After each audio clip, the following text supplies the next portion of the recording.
Grüß euch miteinander. Ich werde euch gerne vorlesen von den Psalmen auf Berndeutsch vom Berchtold Haller Verlag. Der Psalm 1. Glücklich der Mensch, wo nicht den Gottlosen folget, wo mit den Sündern nicht leichtet, nicht zusammensitzt mit den Spöttern, aber Freude hat an der Weisung vom Herrn und daran umsinnet Tag und Nacht.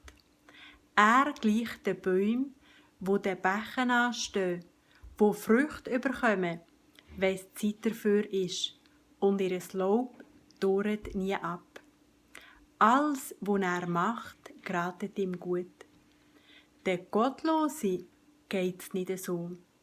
Wie Spreuer sind sie, verblasen vom Luft. Drum können die Gottlosen im Gericht nicht bestehen und die Sünder nicht in der Gemeinde der Gerechten.